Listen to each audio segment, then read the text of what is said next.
சொல்லாதீங்க, யூடியூப்ல போய் படிச்சிருவியா? Hi friends, welcome back to my channel. எல்லாம் எப்படி இருக்கீங்க? நான் வந்து ரொம்ப நல்லா இருக்கேன். நீங்களும் அதே மாதிரி எல்லோரும் ரொம்ப நல்லா இருப்பீங்க, ஆர்வத்தோடு இருப்பீங்க அப்படின்னு நினச்சிட்டு இன்றைக்கி இந்த வீடியோ வந்து ஸ்டார்ட் பண்ணலாம். இன்றைக்கி வந்து என் பையனோட பர்த்டே.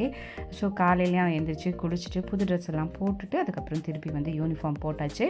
ஸ்கூலில் வந்து கலர் ட்ரெஸ் வந்து அலோடு இல்லை, ஜஸ்ட் சாக்லேட் மட்டும் கொண்டு போகலாம். சாக்லேட் மட்டும் வாங்கி கொடுத்துருந்தேன், அது வந்து ஒரு பாக்ஸில் போட்டு எடுத்துக்கிட்டான். இன்றைக்கி வந்து பார்த்திங்கன்னா அவனுக்கு ரொம்ப பிடிச்ச மசால் தோசை பெங்களூர் ஸ்டைலில். இதுக்கு மேலே வந்து ஒரு சட்னி வந்து ரெடி பண்ணி இந்த மாதிரி கோட் பண்ணி கொடுப்பாங்க. என்ன அப்படின்னு பார்த்திங்கன்னா, வரமிளகாவை சுடு தண்ணியில் ஊற வச்சுட்டு கொஞ்சமாக பூண்டு அதுக்கப்புறம் ஜீரகம் போட்டு நல்லா மிக்சியில் கிரைண்ட் பண்ணிவிட்டு நம்ம தோசை ரெகுலராக சுட்டுட்டு அதுக்கு மேலே இதை அப்ளை பண்ணி இதுக்கு ரொம்ப டேஸ்டியான ஒரு உருளைக்கிழங்கு மசால் தான் வந்து பண்ணியிருந்தேன். நல்லா பட்டர் கொஞ்சம் எச்சா போட்டு சுட்டு வச்சோம்னா சாப்பிட்டு அவ்வளோ டேஸ்ட்டாக இருக்கும். இன்றைக்கி எங்கள் வீட்டில் இதுதான் வந்து பிரேக்ஃபாஸ்ட்டாக இருந்தது. லஞ்சுக்கும் வந்து இதே வந்து பேக் பண்ணிட்டேன். குட்டி குட்டி முனி தோசையை வந்து சுட்டுட்டு லஞ்ச் பாக்ஸில் வந்து வச்சுட்டேன். டின்னருக்கு சாயந்தரமாக வெளியே போகலாம் அப்படின்னு நினச்சிட்டு எங்கள் அண்ணன் ஃபேமிலியும் கூப்பிட்ருக்கேன், அவங்களும் வருவாங்க. ஸோ நாங்கள் எல்லாம் வந்து டின்னர் வெளியே சாப்பிட்லாம், ரொம்ப தூரம்லாம் இல்லை, எங்கள் வீட்டு பக்கத்துலேயே வந்து ஒரு ஹோட்டல் இருக்குது, அங்கே போகலாம் அப்படின்னு டிசைட் பண்ணிவிட்டு மதியானத்துக்கு மட்டும் கொஞ்சமாக ஏதாவது செய்யலாம் அப்படின்னு நினச்சப்போ டக்குன்னு ஒரு யோசனை வந்தது. இந்த ஸ்பெஷலான ஒரு ஐட்டம் தான்.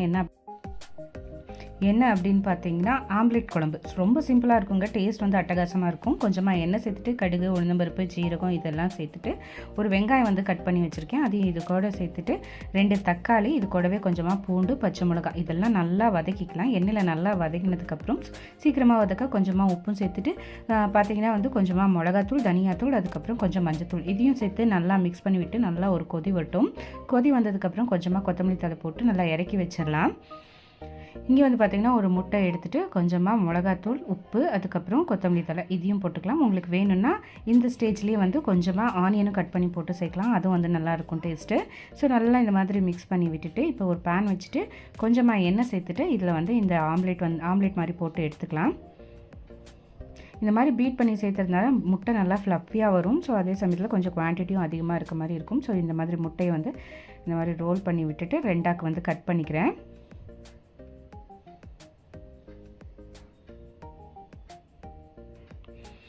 ஸோ ரோலை கட் பண்ணிவிட்டு இது வந்து நம்ம ஏற்கனவே செஞ்சு வச்சுருக்கல கிரேவி அதில் வந்து சேர்த்துட்டு ஒரு 2 நிமிஷம் இந்த கிரேவியோட மசாலெல்லாம் வந்து அந்த முட்டைக்குள்ளே இறங்கணும். ஸோ நல்லா இறங்கினதுக்கப்புறம் டேஸ்ட் பண்ணி பார்த்திங்கன்னா சூப்பராக இருக்கும். ஏன் வந்துட்டு ஸ்கூல்லேருந்து? நாளைக்கு எனக்கு எக்ஸாம் இருக்குது. படிச்சிருவியா? படிச்சிருவியா? எதுவுமே படிக்கிறதில்லை. படிச்சிடலாமே.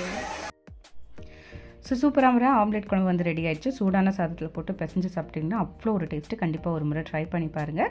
ஸோ ஹோப் இந்த வீடியோ பிடிச்சிருக்குன்னு நினைக்கிறேன். நாளைக்கு என்ன அப்படின்னு நாளைக்கு பார்க்கலாம்.